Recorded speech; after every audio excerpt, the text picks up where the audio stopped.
Olá, a paz do Senhor Jesus. Está começando mais um programa EBD em seu lar. Esse programa que é realizado pelo Departamento de Escola Bíblica Dominical da IADIO, Igreja Evangélica Assembleia de Deus, em Joinville, Santa Catarina. Esta igreja que é presidida pelo pastor Sérgio Melfior, o qual também é o vice-presidente da CIADESCP, Convenção das Assembleias de Deus de Santa Catarina e Sudoeste do Paraná. Queremos desejar o nosso abraço ao nosso pastor, que tem prestado todo apoio para que essa programação chegue até você no domingo pela manhã.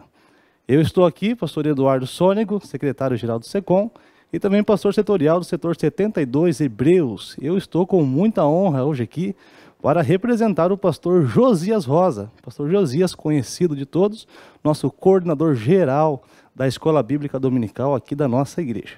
E eu também quero já fazer menção de toda a equipe da Escola Bíblica Dominical, pastor Eliezer, nosso segundo coordenador, pastor Anderson Nunes e também o pastor Ivaldo, que são os coordenadores, junto com toda a equipe da Escola Dominical, que tem prestado um grande trabalho aqui em nossa cidade. Hoje, nós estamos aqui para estudarmos juntos a lição de número 12, do dia 19 de junho de 2021, que tem como tema a bondade de Deus em nos atender. Para esta lição, está aqui conosco nossos companheiros, muita honra e alegria receber aqui pastor Emílio Henklin e também pastor Isaías Cordeiro. Quero já franquear a palavra aos nossos companheiros para poder fazer as suas considerações iniciais. Pastor Emílio. Paz do Senhor, pastor Eduardo, paz do Senhor, pastor Isaías, e você que está nos ouvindo, também nos assistindo. É um prazer estar aqui e participar mais uma vez da EBD em seu lar. A paz do Senhor, pastor Eduardo, pastor Emílio, nosso companheiro, nosso amigo. Paz do Senhor a todos vocês que estão aqui conosco, que tenhamos um bom domingo e possamos aprender bastante. Muito bem, então, como já dito, hoje a nossa lição vai falar sobre a bondade de Deus em nos atender. Por isso, já peço que você pegue em suas mãos a sua lição, a sua Bíblia, para acompanhar conosco essa tão preciosa lição. Também vale ressaltar que nós estamos sendo transmitidos agora também pelas ondas da rádio 107,5. Se você estiver no seu carro, seja agora abençoado por essa preciosa aula. O texto áureo da nossa lição de hoje se encontra em Mateus capítulo 7, versículo 11, que nos diz assim: Se vós, pois, sendo maus, sabeis dar boas coisas aos vossos filhos, quanto mais o vosso Pai que está nos céus dará bem aos que lhe pedirem? E a verdade prática nos diz assim: Deus é um Pai amoroso que concede aos seus filhos aquilo que realmente é bom para eles. Nossa leitura bíblica em classe está em Mateus, do capítulo 7, do versículo 7 ao 20. Nós vamos fazer a leitura de 2 versículos para sintetizar, mas você tem toda a liberdade para acompanhar essa leitura aí na sua lição ou na sua Bíblia. E diz assim o versículo 7 e o versículo 8. Pedi e dar-se-vos-á, buscais e encontrareis, batei e abrir-se-vos-á, porque aquele que pede recebe, o que busca encontra, e o que bate se abre. Nós vamos agora caminhar para a introdução da nossa lição. E a introdução nos diz o seguinte: nesta lição, aprenderemos que Deus é bom e que Ele ouve as nossas petições, suprindo todas as nossas necessidades. Pedi, dar-se-vos-á. Buscais e encontrareis, batei e abrir-se-vos-á. Veremos também que aqueles que entraram pela porta estreita conseguem viver segundo os preceitos de Deus propostos por Cristo no Sermão do Monte. O Senhor é bom, e aqueles que têm uma vida de comunhão com Ele e procuram viver cheios do Espírito Santo, examinando a palavra, não serão jamais enganados pelos falsos profetas. Então, nessa lição, teremos um rico ensinamento sobre a bondade de Deus. Deus, Ele não é um ser transcendente demais que não queira se relacionar com o ser humano e muito menos dar boas coisas aos seus filhos. Nós vamos aprender que Deus, por mais que seja um Deus soberano, um ser tão grandioso, Ele tem prazer em estar pertinho de nós e mais do que isso, tem prazer em nos abençoar. Nós vamos trabalhar nessa lição 3 tópicos. O primeiro tópico fala sobre a bondade de Deus. O primeiro subtópico fala sobre a definição de bondade. O segundo subtópico, a bondade de Deus no aspecto bíblico e a bondade de Deus no aspecto teológico. Também teremos no tópico de número 2, né, o tema há 2 caminhos para escolher. A porta, o caminho no aspecto bíblico e o subtópico número 2, o que as 2 portas e os 2 caminhos ilustram para nós. E a escolha entre os 2 caminhos. No tópico 3, vai falar sobre a mentira dos falsos profetas, tendo como subtópico de número 1, o cuidado com as falsas aparências. No subtópico de número 2, como detectar os falsos profetas. E no 3, uma análise criteriosa. Nós vamos entrar agora no tópico de número 1, que tem como título a bondade de Deus. E já gostaria de franquear, então, a palavra ao nosso pastor Emílio Henklin. Então, nós temos aqui o primeiro tópico falando sobre a bondade de Deus.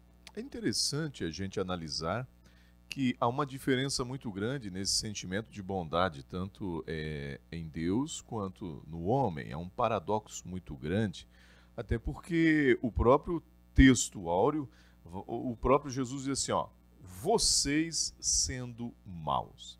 Olha que interessante isso. O que o Senhor está querendo dizer não é que a gente é mau no sentido pejorativo, é que a gente não tem a essência que Deus tem. Então, observe bem, definindo bondade. Quando o nosso primeiro subtópico está falando da definição de bondade, aqui nós não podemos entender que ele está definindo a bondade de Deus. Nós vamos definir a palavra bondade. Tá? Inclusive, bondade é a palavra-chave de nossa lição.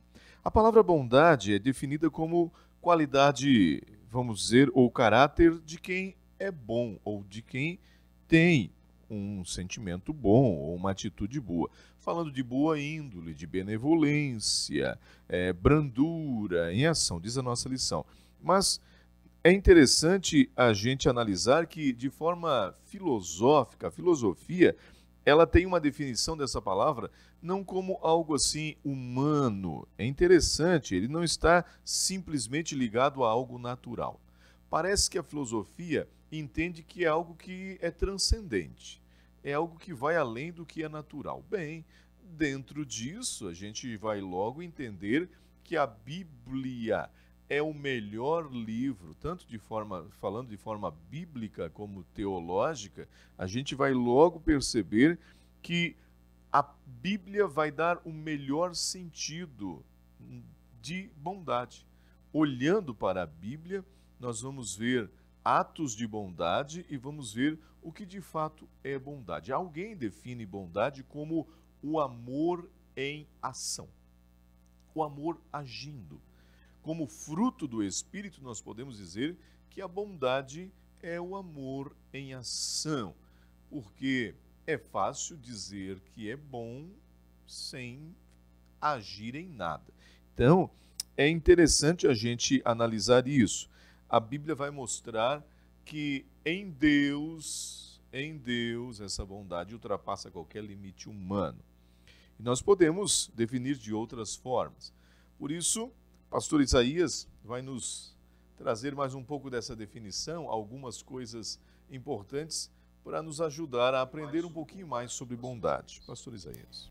Então, o pastor Emílio fez essa reflexão ali sobre a bondade e ele trouxe muito bem, porque a lição ela faz uma definição de bondade e ela envolve ali, me parece que 2 tipos de bondade. A bondade que vem do homem e a bondade que vem do Deus. E o homem, a bondade do homem, o problema da bondade humana, que é uma bondade um pouco seletiva. Tanto quanto o homem é bom, ele também é mau. Ele é vingativo, ele tem às vezes uma bondade seletiva. É a questão do altruísmo que é pregado aí nas redes sociais. Alguém para se aparecer acaba sendo bom. Então isso diverge da bondade de Deus. A bondade de Deus é aquela que vem do amor.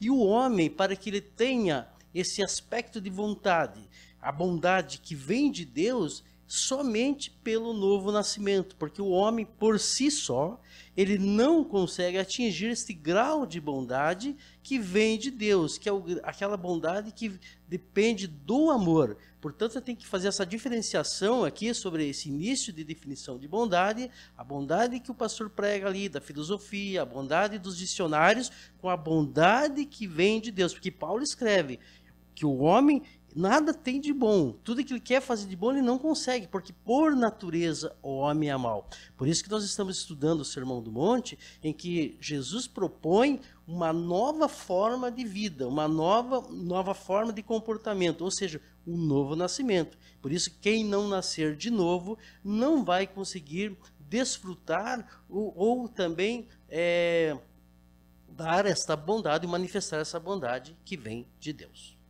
É isso daí. Aí nós olhando agora para o ponto ou subtópico de número 2, agora sim, observe bem que vai mostrar a bondade de Deus no aspecto bíblico. Mas aqui ele está falando bondade de Deus no aspecto bíblico. É interessante que quando a gente lê a questão da bondade de Deus no aspecto bíblico, nós não vamos ler apenas, não vai ter uma definição de termos. O termo bondade. A Bíblia vai mostrar a bondade de Deus, não, vamos dizer assim, definido em termos, mas na essência. Quando a gente olha para a Bíblia Sagrada, a gente vai ver um Deus que é bom por natureza. O pastor Isaías falou dessa bondade humana, que ela é seletiva, e eu acrescento mais uma palavra, ela também é relativa. Depende a situação, a gente é bom. Se não estiver muito para o nosso lado, a gente deixa de ser bom. Meu pai costumava dizer que a gente é bom até deixar de ser. Essa é uma verdade. Mas Deus não, ele é bom por natureza. E seus atos de bondade emanam naturalmente. E a maior expressão universal do amor de Deus está no textuário da Bíblia, principalmente do Novo Testamento, João 3,16. Porque Deus amou o mundo de tal maneira que deu o seu único Filho, o unigênito Filho, para que todo aquele que nele crê não pereça, mas tenha vida eterna. Então, aquilo que os filósofos buscaram de transcendência, de que é uma bondade que vai além do... está expressado aqui. É bem mais sublime do que uma definição humana. É bem mais, muito mais do que qualquer termo de dicionário. Alguém que é tão bom ao ponto de morrer pela humanidade. Por isso que Jesus fala claramente, ele respondeu e disse: por que perguntas acerca do que é bom? Tá? Existe só um que é bom. Quando Jesus define isso, ele fala disso. O Salmo de número 100 é interessante, que ele diz que nós devemos servir ao Senhor com alegria, e aí lá na frente ele responde: por quê? Porque ele é bom. Esse ele é bom fala muito mais do que o nosso entendimento. Ele não é bonzinho. Eu lembro-me de que perguntei a um pastor sobre a bondade de alguém, e ele disse assim: como você define a pessoa? Ele disse assim: você define apenas como bom? Ele é bom. Bom todos nós devemos ser quando temos o fruto do Espírito na nossa vida. Mas ninguém consegue ser bom como Deus, porque é uma essência do próprio Deus. Bom no aspecto bíblico, não apenas em termos, para encerrar e passar ao pastor Isaías, não apenas em termos, mas é a essência de Deus. Quando você lê a Bíblia de Gênesis a Apocalipse, você vai encontrar um Deus que emana bondade da sua vida. Complementando então o que o pastor Emílio falou aqui, a bondade de Deus então ela é ampla, diferente da do homem, que é seletiva ou relativa, como o pastor comentou. Essa amplitude tem a ver com o princípio que Deus, ele envolve ele em santidade, retidão, benevolência, ou seja, é um atributo de Deus a bondade. E esse atributo de Deus tem a ver com o seu amor, que foi comentado aqui pelo pastor Emílio, no texto áureo da Bíblia. E eu gostaria de pegar esse texto áureo da Bíblia e frisar aqui, que nesse texto áureo, João 3,16, nós temos ali tudo de superlativo, tudo de maior. Porque você pode fazer uma reflexão desta forma, porque Deus, o maior ser, amou, o maior sentimento, o mundo, o maior grupo de pessoas, de tal maneira, de tamanha intensidade, que deu o seu maior gesto, o seu filho, a sua maior dádiva, para que a maior oportunidade, que nele crê, a maior simplicidade, tenha a maior certeza, a vida eterna, o nosso maior triunfo. Então o texto de João 3,16, ele é uma mensagem por si só. Ele traz esse superlativo de Deus, a grandeza de Deus. E tudo isso fez apenas por um sentimento. Qual é? O sentimento de amor.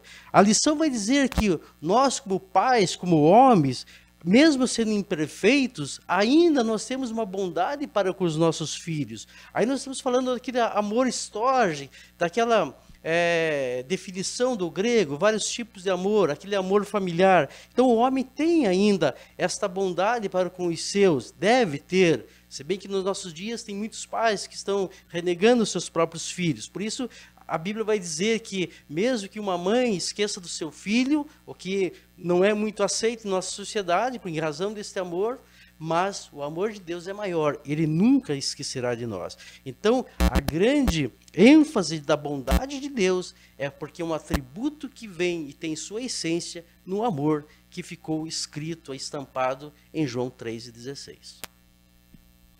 Como interessante, há pouco a gente viu aqui, estávamos falando da bondade de Deus no aspecto bíblico, mas agora no aspecto teológico. No aspecto teológico, quando a gente vai para a pessoa de Deus, estudando a pessoa de Deus ou o nome de Deus, a gente vai descobrir que a bondade de Deus faz parte de um dos seus atributos morais. É um dos seus atributos. Um outro atributo de Deus é o amor, fidelidade, imutabilidade, mas aqui está falando de bondade. Faz parte de sua essência. É uma manifestação, tá? Vamos dizer, do próprio Deus. Não é uma manifestação momentânea. Por um acaso ele demonstrou bondade. Casual também. Olha só, quando ele faz o bem, ou ele manifesta atos de bondade, simplesmente porque ele é bondade. Ele é amor. É interessante isso. Realmente ele é bom por natureza. No aspecto, estudando, olhando a natureza de Deus, além de outros atributos como Deus tem, atributos incomunicáveis e comunicáveis, nós encontramos este moral, que é o atributo da bondade de Deus. Ele é bondoso e emana de si bondade para cada um de nós. Observe bem o que o salmista disse, e ele nos aconselha a provar. Provai e vede que o Senhor é bom. Quanto mais fizermos isso, mais desfrutaremos da bondade de Deus. Pastor Isaías. Para concluirmos, então, esse tópico da bondade, a nossa lição ela fala da bondade de Deus, mas ela traz outros assuntos aqui. Eu diria que o princípio dessa lição é a bondade de Deus. Mas nós vamos encontrar aqui na sequência, você vai ver que, além desta bondade que nós estamos falando, que é a essência da lição, a manifestação da vontade, ela depende da posição do homem. Quando nós temos aqui já no texto áureo, quando diz aquilo que pedirdes ao Pai, Ele está pronto para atender. Então veja que a bondade de Deus, ela se manifesta por seu amor que está nele, mas para que nós possamos gozar mais desta bondade, há que ter comunhão com Ele. Porque quando se fala em petição, se fala de oração. e só pode pedir, a petição é através da oração. E esta oração ela nos leva à comunhão. Deus quer ter comunhão conosco, Ele tem prazer em nos atender, a bondade dEle é ampla, mas nós temos que submeter a Ele, falar com Ele, estar orando e jejuando, como temos aprendido neste semestre. Portanto, a lição de hoje é muito mais do que bondade, ela envolve outros aspectos que para a manifestação da vontade de Deus. Glória a Deus, muito boa explanação nesse primeiro tópico. Você pôde, juntamente comigo aqui, sendo ensinado por nossos mestres, que o amor, a bondade de Deus, ela é antagônica à bondade humana. Já visto que a bondade humana está condicionada a decisões, a relacionamentos, a vínculos, a afinidade, mas a bondade de Deus não se condiciona. Claro que Deus também é justiça, mas essa bondade, como bem explanou o pastor Emílio, ela flui de forma natural. E vendo a bondade de Deus na nossa vida como um aspecto do fruto do Espírito, devemos entender que essa bondade não é produzida por nós, mas se nós estivermos em Cristo, obviamente que essa bondade também vai fluir dentro de nós para que possamos ter boas atitudes em relação às pessoas que nos cercam, que estão à nossa volta. Pois bem, caminhando então para o nosso segundo tópico, nós vamos falar agora sobre 2 caminhos para escolher, ou seja, há 2 caminhos para escolher. E para iniciar então esse segundo tópico, passo a palavra ao pastor Isaías. Muito bem, segundo tópico então, há 2 caminhos para escolher. O filósofo Aristóteles já dizia que o homem ele é um ser político. Quando falamos que o homem é um ser político, nós dizemos que o homem é o único animal racional que faz escolhas. O homem faz as suas escolhas porque Deus deu a ele este atributo do homem, tomar escolhas.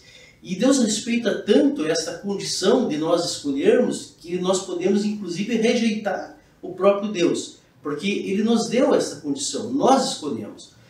E aqui, Jesus, no seu sermão, ele vai trazer 2 aspectos, 2 caminhos. Ele está então, como nós falamos no início, trazendo uma nova proposta para os judeus, para os gentios. Ele está falando em Jerusalém nessa situação. Vocês devem agora verificar que existem 2 caminhos. Ele usa ali a porta e o caminho. Quando ele fala em porta, ele está dizendo, olha, há uma nova direção a seguir, há uma nova proposta. Primeiro vocês escolhem a porta. E esse caminho vai tratar do comportamento, de como vocês agora, uma vez que escolheram a porta certa, agora vocês têm que se amoldar a esse tipo de comportamento. Por isso mais tarde Paulo vai escrever, vocês não se amoldem ao mundo, mas pelo contrário, protestem, não se vos conformeis com este mundo, mas transformai-vos. Porque agora é uma nova proposta, uma nova caminhada. E este caminho é um caminho de novo comportamento.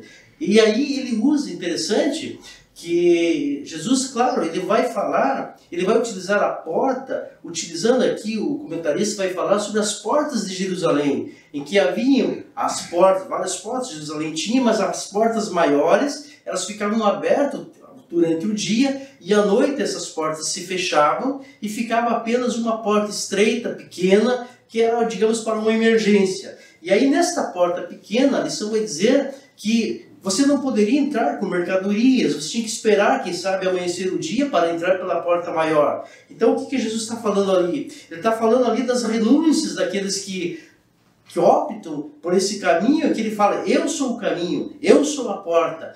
Então ele fala aqui de renúncia, ele fala de humildade, porque tinha umas portas que eram muito pequenas, que a pessoa tinha que entrar de forma até ajoelhada. Então essa porta pequena, limitada, Jesus quer passar uma lição, que nós devemos nos preocupar com aquilo que é necessário. Para Paulo, Deus fala com ele, quando ele pede para que ele tire aquele espinho na carne, e Deus diz que não vai tirar, e diz para ele, Paulo, a minha graça te basta. A lição de hoje traz essa reflexão. Nós devemos nos alimentar da graça de Deus, colocar como prioridade, como o próprio Jesus falou, buscai primeiro o reino dos céus e a sua justiça. E as outras coisas vão sendo acrescentadas. Então as bênçãos de Deus, que também faz parte da lição, através da sua bondade, elas são consequência do nosso relacionamento com Deus, da nossa obediência com Deus e da nossa caminhada conforme a vontade de Deus. Por isso nós devemos, como Paulo vai dizer, para que vocês experimenteis qual seja a boa, perfeita vontade de Deus, que é agradável. Portanto, essa então era a nova proposta. Uma nova direção e uma nova forma de comportamento. Pastor Emílio. Então, observe aqui que o texto de Mateus 7 e o 13, ele tem uma ordem imperativa. Entrai. Mas o Senhor está dizendo, entrai pela porta estreita. Interessante isso. Observe que aqui há uma porta estreita e um caminho estreito, tá? Apertado. Uma porta larga e um caminho espaçoso. São escolhas que eu posso fazer. Mas eu vejo a bondade de Deus aqui, pastor Isaías, eu percebo uma coisa aqui interessante. Ele está nos dando a escolha. Ele está nos dando a opção. Tem uma porta larga e um caminho. A gente entende que a porta é o acesso, o caminho é o destino que escolhemos. Mas analisa bem, ele sempre vai frisar que eu devo entrar pela porta estreita. E eu lembro de uma proposta divina já lá em Deuteronômio, quando a gente encontra lá em 30 e 19, quando o Senhor diz assim, ó, diante de vocês eu coloco a bênção e a maldição. Aí a gente vê a bondade de Deus nisso. Aí ele olha para o povo e diz, eu proponho que escolha a bênção, para que vivas, você e seus descendentes. Então, lembre-se disso. Olha como é interessante. Quero falar de forma bem simples aqui. Você tem o direito de escolher. Você tem uma proposta diante de você. Mas o Senhor está dizendo assim, ó, eu lhe aconselho que entre pela porta estreita, que escolha a bênção, para que vivas. O que o Senhor está dizendo? Uma porta serve para um acesso tanto para a bênção quanto para a maldição. Qual é o acesso que você vai tomar? Observe as grandes oportunidades que Deus coloca diante de nós. São portas que se abrem e devemos entrar pela porta que Deus abre. O Senhor sempre colocará uma porta aberta diante de nós. E o caminho da porta aberta que Deus coloca diante de nós sempre será para uma vida de renúncia, como já foi dito aqui, sempre será para uma vida de deixar algumas coisas que fazem mal, mas o fim delas é de bênção, é de vida. Pastor Isaías, o ponto 2, ou o subtópico 2. O que as duas portas e os dois caminhos ilustram para nós? Parece que já até comentamos sobre... Já fizemos, na verdade, o caminho, né? Mas eu queria complementar aqui, então, pastor, porque nós falamos de comportamento, de caminho, de escolhas. Paulo vai falar em Gálatas 5 e 22, 19 até o 22, porque no 22 ele fala dos frutos do Espírito, mas no versículo 19 ele vai trazer os comportamentos da carne. Então, porque nós vivemos aqui no mundo, há uma guerra espiritual entre carne e espírito. Isso é bem, os alunos da escola dominical já dominam bastante esse assunto. Todos os dias há uma guerra espiritual. E em Gálatas ele vai dizer então, ele escreve lá, dizendo, olha, quais são os comportamentos da carne. E ele relaciona ali vários comportamentos ruins, que são maus. Por isso que Paulo também disse, todas as coisas me são lícitas, ou seja, todas estão à minha disposição, ninguém me proíbe de tomar decisões, eu posso fazer aquilo que eu quero, nem Deus vai te impedir, porque você está debaixo do livre-arbítrio. Mas aí ele vai no versículo 22 e fala, olha, mas os frutos do Espírito, é este que deve ser a sua escolha, esta deve ser a sua direção, né? Amor, gozo, paz, longanimidade, benignidade, bondade, fé, mansidão e temperança. Então, estar atento para as nossas escolhas, as escolhas do mundo e as escolhas que nos levam a Deus. E com isso nós nos aproximamos mais de Deus e vamos desfrutar mais da sua bondade. Verdade. No ponto 3, É praticamente o tópico de número 2 e os seus subtópicos, eles tratam mais ou menos assim de um assunto bem sincronizado, todos eles falando praticamente de porta e caminho. Então, para que não haja uma redundância, que fique-se, como num ditado popular, chovendo no molhado, a gente só conclui essa parte falando realmente dessas escolhas. Se escolhermos uma porta larga, teremos uma vida de facilidades, sem a bênção de Deus, uma vida talvez até de comodidade, com muita facilidade, mas a porta estreita vai trazer para nós compromisso e colocar-nos num caminho de mais ética, vamos dizer, mais um comportamento mais voltado para um cristianismo sério. Então, fica aqui a última frase: caso escolhemos viver um cristianismo que permite tudo, nosso destino será comprometido, com certeza. Agora, se escolhermos a porta estreita, trilharmos um caminho apertado, nosso futuro com certeza será maravilhoso. Muito bem, podemos perceber então, nesse segundo tópico, que existem dois caminhos, né? E a gente podemos até utilizar todo o argumento aqui mencionado para refutar a ideia de que uma vez salvo, sempre salvo. Haja visto que o próprio Senhor Jesus estabelece as condições para a vida do cristão. O cristão, como bem disse o pastor aqui, ele tem a opção de escolher um caminho mais facilitado ou, do mesmo modo, um caminho mais estreito, haja vista que esse caminho estreito é o que vai conduzi-lo à salvação. De outro modo, o caminho largo é o caminho das facilidades, mas que pode fazê-lo cair da graça, perder a sua salvação em Cristo Jesus. Por isso, a orientação é entrar pela porta. Jesus disse: eu sou a porta. Aquele que quiser vir após mim, negue-se a si mesmo e siga-me. Essa proposta, pastor Emílio e pastor Isaías, é um pouco difícil, tendo em vista, né, a cultura que nós temos na sociedade hoje, onde você precisa estar acima, onde você precisa ser destacado, onde você precisa estar em evidência, onde você precisa ser o melhor. E quando você observa a proposta do Evangelho, ela é um pouco contraditória a esta realidade, visto que a proposta do Evangelho sempre é renunciar a si mesmo, negar a si mesmo, ser inferior aos outros.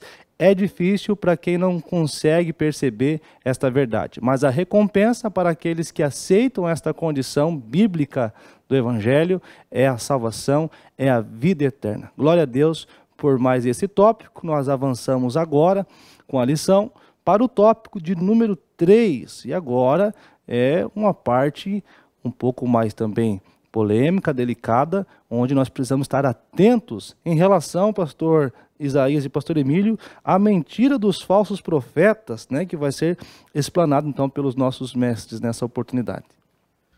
Olha só, que assunto tremendo esse. Nós começamos falando da bondade e a bondade de Deus, passamos para um tópico de escolhas. Você entra pela porta e vai caminhar por um caminho que você escolheu. Mas agora nós estamos diante de um fato que o Senhor advertiu muito, e os apóstolos também, mais na frente, acabaram advertindo seus discípulos. Cuidado com as falsas aparências. Olha, se a gente for bem autêntico e sincero aqui, a gente vai ver que vivemos um tempo de muitos faz de conta, muitas aparências, principalmente no sentido de falsos obreiros, aqueles que aparentam ser algo quando não são. Aliás, se a gente analisar por isso, sempre existiu o falso e o verdadeiro, né, pastor Isaías? Sempre existiu. Hoje tem dinheiro falso porque existe o verdadeiro. Hoje tem o tênis falso, marcas falsas, aparentando tudo, perfumes falsos. Mas o que é que vai fazer identificar, o que vamos ver mais na frente, é justamente a permanência disso. Um perfume que parece ser e não é, não tem a mesma durabilidade. Um tênis também, nossa, é um tênis de marca, mas está pela metade do preço, é uma réplica, não vai ter a mesma durabilidade. As coisas que são falsas não duram. É o que a Bíblia quer dizer. O apóstolo Pedro esclareceu que nos últimos dias haveriam, sim, falsos mestres, falsos profetas, trariam, além disso, ensinamentos errados. Claro, quem é falso, a essência é falsa também. Então, vai ensinar coisas erradas. Então, lembre-se que o apóstolo João disse assim, vocês não devem aceitar qualquer espírito que venha aí, qualquer coisa que venha falar, vocês têm que colocar em prova. Vocês têm que cuidar muito a respeito disso. Então, nós precisamos ter todo cuidado, estar em oração, ter discernimento espiritual para não ser enganado. Pois então, pastor Isaías, quantas coisas falsas nós temos neste mundo, né? Pois bem, pastor Emílio, nessa sua observação que existe essa falsidade no nosso dia a dia, nos objetos, eu corroboro e aí contribuo aqui com o seguinte: ninguém tenta imitar o que é ruim. Toda imitação é para o que é bom. Portanto, aí nós já tiramos uma lição. Se estão querendo imitar o Evangelho por aí, é porque o Evangelho é bom. O Evangelho é boas novas. Tem mais de 2000 anos aí está sendo propagado e as pessoas estão tentando imitá-lo. Claro que Satanás vai usar falsos profetas para induzir você achando que está dentro daquela proposta que é boa, mas no final nós sabemos que há perdição. E ainda sobre essa colocação que o pastor Emílio falou, quando ele trouxe vários objetos, várias marcas aqui dizendo como detectar aquilo, né? E até do próximo tópico, né? Como detectar os falsos profetas, subtópico, teve uma situação em que houve um curso ali para umas pessoas do comércio, é fato isso, e o Banco Central ele faz isso, eu já participei inclusive de cursos assim para detectar moeda falsa. E nesse curso, eu acho que era uma semana de curso, os alunos ficaram a semana inteira olhando, vendo dinheiro verdadeiro. Dinheiro verdadeiro. Hoje vamos falar sobre o selo, hoje vamos falar sobre a impressão, hoje vamos falar sobre os pontos do dinheiro. E aí no final da semana um aluno perguntou, escuta, nós viemos aqui para verificar, aprender o que é moeda falsa. Nós passamos a semana inteira só vendo moeda verdadeira. E aí o instrutor disse exatamente isso. Porque quando você tem intimidade com o que é verdadeiro, você tem intimidade com o que é legal, quando você pegar uma moeda falsa, rapidamente você vai perceber que aquilo não é verdadeiro. E isso se aplica aqui também. Como detectar os falsos profetas? Nós temos que estar mais próximos do nosso Criador, mais próximos de Deus, mais comunhão, interação, que quando vier qualquer vento de falsa doutrina, como a Bíblia fala, o Espírito Santo que habita em nós, ele vai soprar no teu ouvido e dizer, olha, fique atento, porque você sabe o que é verdadeiro. Nós que somos cristãos, nós somos comunhão com Deus, nós sabemos qual que é quando Deus fala conosco, como é sentir a sua presença. Então esta comunhão ela é necessária para que você venha a fazer esse discernimento do que é falso. E aqui o próprio autor da lição ele vai colocar aqui umas questões, né? Como é que eu vou saber detectar os falsos profetas? E ele coloca aqui que dessa situação que você vai detectar que é um falso profeta, é quando o próprio profeta ele minimiza as coisas de Cristo e se autoglorifica. E isso é muito comum nos dias de hoje, né? Nós temos aí líderes que são verdadeiras estrelas de Hollywood, né? Que a pessoa não fala a palavra de Deus, não profere uma palestra, se não tiver pelo menos 1000 pessoas assistindo. Então tem que ter cuidado com isso. Onde é que nós estamos indo? Mas alguém vai dizer sim, mas veja, há uma multidão que segue aquela pessoa. Cuidado.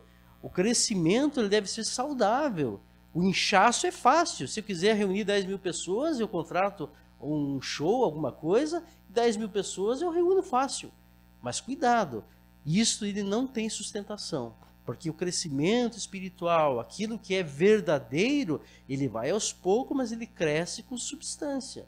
Agora, o inchaço ele é passageiro. Hoje está grande, amanhã já não existe mais. Então, cuidado. 2 Timóteo 3:2, ele fala, haverá amantes de si mesmo.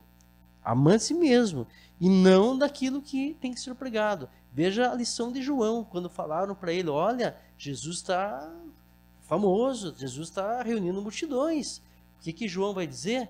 Importa que ele cresça e que eu diminua. Aquele que prega a mensagem, aquele que está sob os cuidados e sob a autoridade de Deus, ele não se preocupa com ele se preocupa com o evangelho e com o crescimento.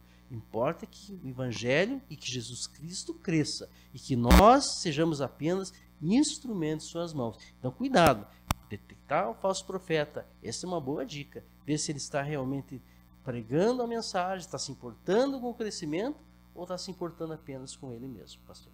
É justamente isso, o ponto ou subtópico 2, como detectar.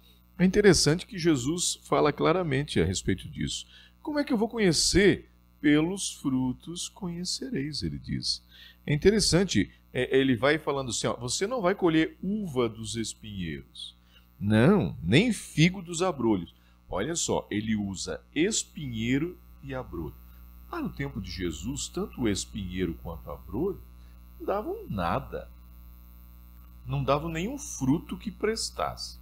Aí ele usa uva, que era uma fruta, a videira, considerada em Israel valiosa, que da uva vem o vinho, e o figo da figueira, tanto oliveira, videira e figueira em Israel eram árvores nobres, respeitadas, consideradas. Então o Senhor usa justamente espinheiro e abrolho, o oposto disso. Aí ele diz, você não vai colher fruto bom nessas árvores, jamais. Então você vai saber, é impossível colher uva do espinheiro. Outra coisa que me chama a atenção aqui, pelo fruto conhecereis. Eu fico pensando, uma árvore para se dar fruto, ela demora. Eu plantei lá em casa um pé de maracujá. Eu estou esperando ele dar fruto. E o tempo, pastor Isaías, revela quem é e quem não é. Se tem uma coisa que revela comportamento, é o tempo.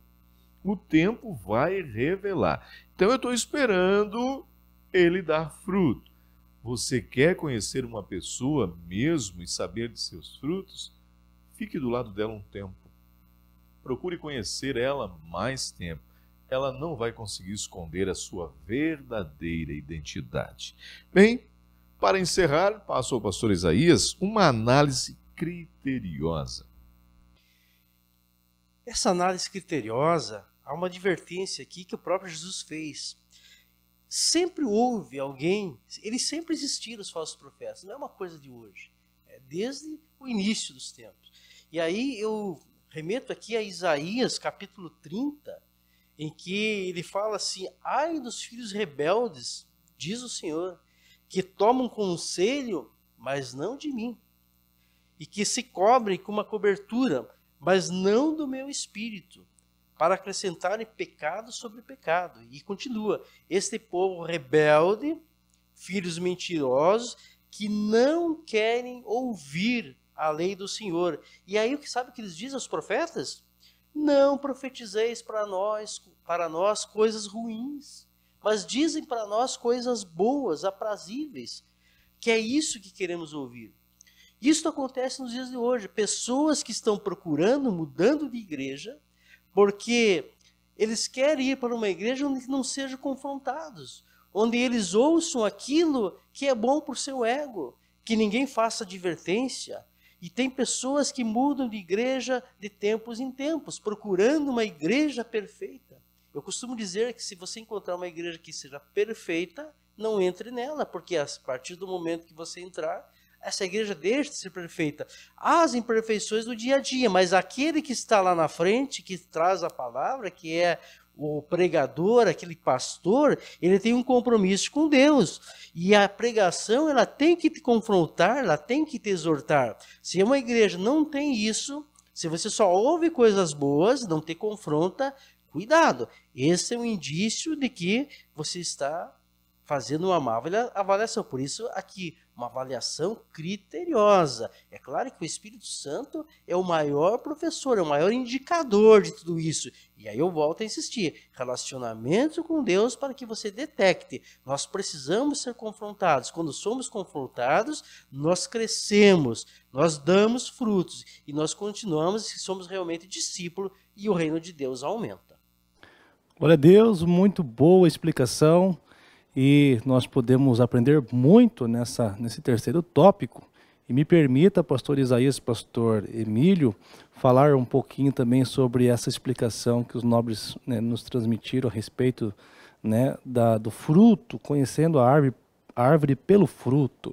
A palavra de Deus é muito clara ao dizer que nós não tínhamos em nós potencial algum ou até mesmo coisas boas em nós.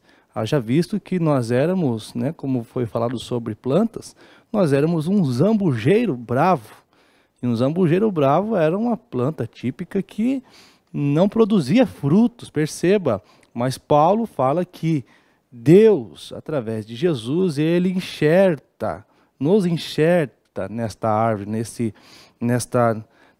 em Jesus mesmo, ele sendo, né, a oliveira verdadeira, nós somos enxertados nele, para que o zambujeiro passe a dar frutos. Então, conhecendo um falso profeta, você conhece quando ele procura ofuscar a glória de Deus e manifestar a sua glória. Há um perigo iminente nisso. Mas, quando você percebe que o homem de Deus, ele tem uma mensagem cristocêntrica, o seu comportamento, a sua conduta manifesta a graça de Cristo, você sente paz, você percebe que realmente ali há o fruto do Espírito Santo. Glória ao nome do Senhor Jesus. Eu agradeço aos nossos pastores por essa tão rica explanação. E quero ler com você agora a conclusão da nossa lição, que diz assim: a Bíblia revela que Deus é bom e que ele partilha da sua benignidade com suas criaturas, cuidando delas, quer sejam boas, quer sejam más. Ele não somente providencia as coisas materiais para nós, mas em especial a nossa salvação. A salvação é o resultado da graça e do amor do Pai.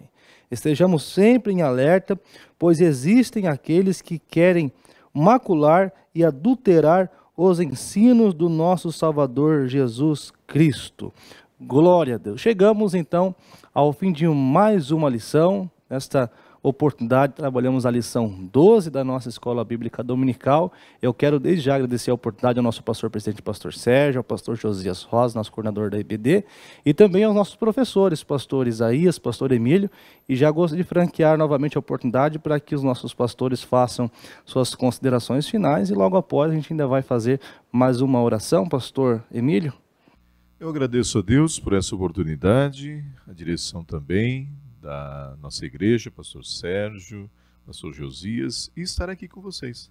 Deus abençoe, eu espero que foi de um grande valor para a sua vida espiritual. Eu louvo a Deus por estar aqui ladeados por homens abençoados, pastor Isaías e pastor Eduardo. Agradeço aqui as palavras, é um privilégio estar aqui, pastor Eduardo, pastor Emílio, aprendemos uns com os outros, estamos debaixo da graça de Deus. Que fique essa mensagem, a maior prova da bondade de Deus é o sacrifício do Calvário. Sem Calvário não há salvação, sem Calvário nós não estaríamos aqui. Esta é a maior prova da bondade de Deus que vem do seu amor. Muito obrigado a todos, que tenham um excelente domingo e que continuem sempre acompanhando a IBD, que ela serve para o nosso crescimento espiritual e para a nossa vida espiritual. Muito obrigado a todos. Glória a Deus, vamos orar juntos neste momento? Amado Jesus, muito obrigado, Senhor, por esta rica oportunidade em poder aprender um pouco mais sobre a Tua Palavra e entender que o Senhor é bom o tempo todo e o tempo todo o Senhor é bom. Mesmo em meio às nossas limitações, nossas fraquezas, o Senhor estende as suas mãos misericordiosas e a Tua Palavra diz que elas são as causas de não sermos consumidos. Que grandioso amor é esse, Senhor, que entrega o Seu Filho unigênito para que nós, em nossa condição caída, cresça no nome de Jesus para obter a vida eterna, a vida que encontramos plena em Ti, Jesus. Muito obrigado, Senhor, por essa tão valiosa aula, nossos professores. Ajuda-nos, Senhor Jesus, a praticar essa obra, esse fruto do Espírito que é a bondade. Esteja conosco, Senhor. Abençoa toda a equipe, Senhor Jesus, envolvida, para que esta aula chegue à residência dos nossos alunos, nossos irmãos em Cristo e a vida de cada um que participou nesta ocasião. Nós pedimos a tua bênção, a tua graça em tudo, é a nossa oração em nome de Jesus. Que Deus te abençoe. Até domingo que vem, aguardo você.